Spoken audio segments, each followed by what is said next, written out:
Let's get right into it. Number 9.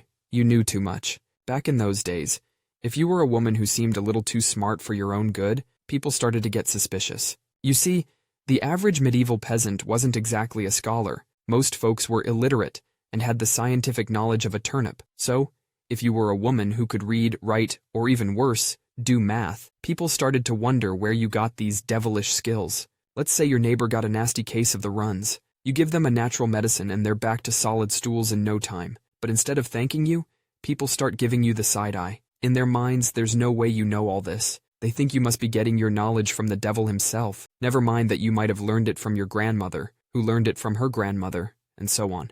Nope. To them, any woman with a brain full of knowledge was suspicious. And don't even think about having a curious mind. If you started asking too many questions like, why does the sun rise and set? Or, how do birds fly? You were basically asking for trouble. In their minds, a curious woman was a dangerous woman, and a dangerous woman was probably a witch. Number 8.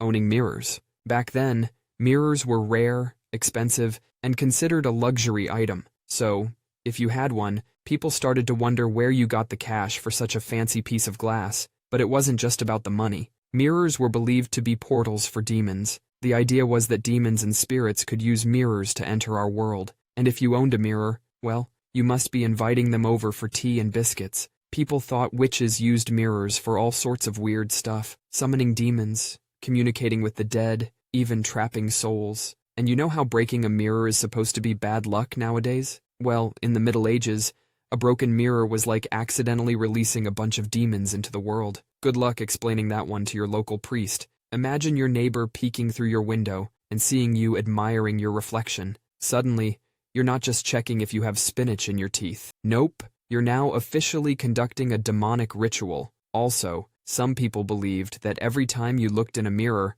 a little piece of your soul got sucked inside, like a supernatural vacuum cleaner. The craziest part is that the church actually banned mirrors for a while. The higher-ups decided mirrors were just too spooky and dangerous for the average Joe to own. Number 7.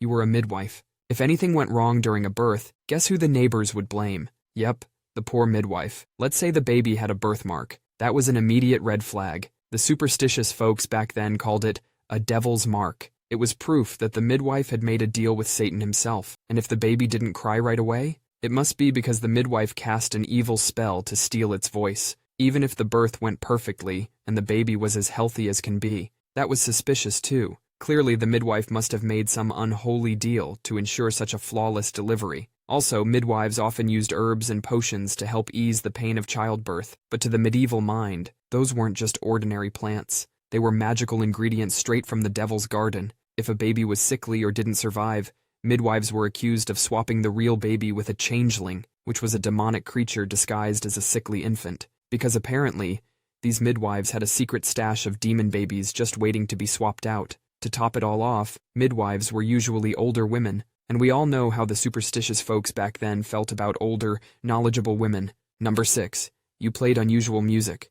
You see, the church had a pretty tight grip on what was considered acceptable music. Anything outside of their approved playlist was seen as the devil's work. Folk music, with its lively tunes and catchy rhythms, was particularly suspect. The church saw it as a gateway to sin and debauchery. After all, if people started dancing and enjoying themselves, who knows what other wicked things they might get up to. People believed that certain tunes could summon demons, curse crops, or even make cows dance. And let's be real, nobody wants to see a cow twerking. Anything too upbeat, too catchy, or too much fun was seen as the devil's work. It gets even wilder. Some instruments were straight up banned for being too devilish. Take the fiddle, for example. Today, it's a staple in folk music, but back then, it was known as the devil's instrument. People believed that the fiddle's high-pitched sounds were actually the screams of tortured souls in hell. There was even a popular legend that the devil himself would appear at crossroads and offer to teach people how to play the fiddle in exchange for their souls. And don't even think about dancing. Dancing to unusual music was seen as a sure sign of demonic possession. You could be doing a medieval TikTok dance, and people would think you were having a supernatural seizure. Number 5. You were a wealthy widow. You see, in those days, women were supposed to be under the control of a man at all times. If you didn't have a husband, father, or brother to keep you in line, people started to get suspicious. They'd be like, how come she's got all that cash and no man to spend it for her? And if you were actually good at managing your money and estate, Oh boy, that's when things got really dicey. People couldn't wrap their heads around a woman being financially savvy. They'd think, she's probably using some sort of dark magic to make those numbers add up. No way a woman could handle finances without the devil's help. And it gets even worse. Let's say you decide to remarry after a while. You'd think people would be happy for you, right? Finding love again and all that? Nope. They start whispering behind your back that you must have put a spell on your new husband to make him fall for you. Because apparently, the only way a widow could land a second husband is through some seriously dark magic. So what should a wealthy widow do? Well, you could give all your money to the church. That might get you off the hook. But let's be real. Who wants to do that? Number 4. You were a baker. Yeast is the magical ingredient that makes dough rise. But this was a total mystery back then. To the average medieval villager, the way dough would puff up overnight seemed like magic. They didn't know about the science of fermentation. If a baker's bread didn't rise properly, folks would start pointing fingers, claiming that evil spirits were sabotaging the baking process. I mean, obviously the devil himself was personally invested in ruining everyone's sandwich plans, right? And if the bread rose too much, it was a sign that the baker had some supernatural help. Witchcraft was the obvious explanation. Sometimes bread got moldy, and not just any mold, but a special type of fungus called ergot that grows on damp rye. Now, ergot isn't your average fuzzy green stuff. When consumed, it can cause some pretty trippy hallucinations. Imagine you're a baker, and one day, half the village is running around claiming they saw dragons in the sky after eating your bread. They would be like, "You've clearly bewitched us with your devil bread." Number 3, you were a weaver. Back then, weaving was seen as a mysterious and almost magical skill. Some people believed that witches could weave curses into their fabric, so if someone wore a piece of cloth you made and then got sick, or had a run of bad luck, guess who they blamed? That's right, you and your enchanted weaving skills. And if that wasn't enough, there were tales of weavers using enchanted threads. These threads were said to be spun from the hair of witches, or even the devil himself, so if your fabric was too smooth or too strong, it was obviously made with some supernatural help.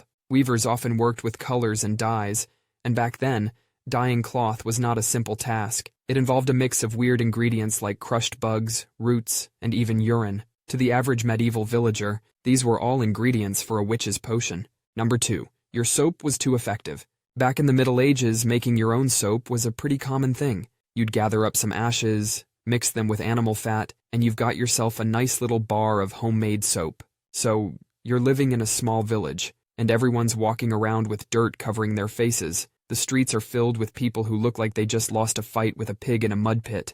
But then there's you, walking through town with your sparkling clean skin. People start to wonder, how on earth does she get her skin so clean? Rumors begin to spread faster than the plague. They start saying you're using witchcraft, because obviously the only way to achieve such a clean skin in a time where bathing was a luxury is through some sort of dark magic. Number 1, you were a lucky fisherman. So you're a fisherman living in a small village by the sea. Every morning, you head out on your boat, cast your net, and hope for the best. Most days you come back with a modest catch. It's just enough to feed your family and maybe sell a few fish at the market. But then, something strange starts happening. Day after day you return with a boatload of fish, more than anyone in the village has ever seen. At first, people are thrilled. They line up to buy your catch, and you become the talk of the town. But as your luck continues, people start to get suspicious. They start whispering behind your back. They're wondering how a simple fisherman could suddenly have such incredible success. Some even start to say that there must be some kind of witchcraft involved. But here's where it gets even weirder. Some people believed that witches could actually transform into fish themselves. They thought that witches would shapeshift into fish, swim among the schools of fish, and lead them straight into the nets of the fishermen they favored. That's all for today. I'll be making similar videos in the future. Subscribe to see them.